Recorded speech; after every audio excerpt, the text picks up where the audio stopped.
കാര്യം AD point PSC ക്ലാസ്സിലേക്ക് എല്ലാവർക്കും സ്വാഗതം. ഇന്ന് നമ്മൾ പഠിക്കാൻ പോകുന്നത് ദേശീയ ചിഹ്നങ്ങൾ നിലവിൽ വന്നത്. പതാക നിലവിൽ വന്നത് 1947 ജൂലൈ 22-നാണ്. ദേശീയ മുദ്ര വന്നത് 1950 ജനുവരി 26-നാണ്. ജനഗണമന നിലവിൽ വന്നത് 1950 ജനുവരി 24-നാണ്. വന്ദേമാതരം നിലവിൽ വന്നത് 1950 ജനുവരി 24-നാണ്. ശകവർഷ കലണ്ടർ നിലവിൽ വന്നത് 1957 മാർച്ച് 22-നാണ്.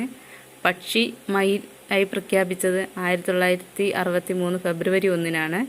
കടുവ മൃഗമായി പ്രഖ്യാപിച്ചത് 1972 നവംബർ 18-നാണ്.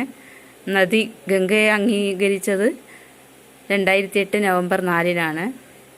ജലജീവിയായി ഗംഗാ ഡോൾഫിനെ പ്രഖ്യാപിച്ചത് 2009 ഒക്ടോബർ 5-നാണ്. ആന പൈതൃകമൃഗമായി പ്രഖ്യാപിച്ചത് ഒക്ടോബർ